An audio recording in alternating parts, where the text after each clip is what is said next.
নমস্কাৰ মই আজি আপোনালোকৰ আগত এনে এটি বিষয়বস্তুৰ ওপৰত আলোচনা কৰিব ওলাইছোঁ যিটো বিষয়বস্তু হয়তো আপোনালোকৰ বহুতৰে বাবে এটা নতুন বিষয়বস্তু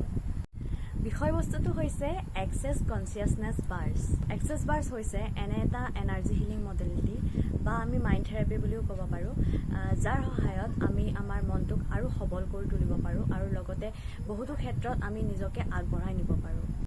সৰুৰে পৰা আমি হয়তো বহুতেই শুনি আহিছোঁ যে ভাল ভাবিবা ভাল হ'ব কিন্তু কিছুমান পৰিস্থিতিত আমাৰ এনেকুৱা হয় যে আমি সেই ভাল ভাবিবলৈ এৰি দিওঁ বা আমি নিজৰ বিষয়ে বহুত আমি নিগেটিভ চিন্তাধাৰা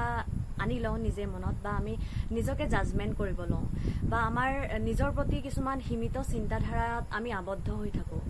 চ' এক্সেছ বাৰ্ছে আমাক এইবোৰ সীমিত চিন্তাধাৰা বা আমাৰ যিবোৰ নিগেটিভ চিন্তাধাৰা আছে বা আমাৰ যিখিনি ফিলিংছ থটছ আছে এইবোৰক পজিটিভ চিন্তাধাৰালৈ ৰূপান্তৰিত কৰে আৰু আমাক বহুতো দিশত আগবাঢ়ি যোৱাত সহায় কৰে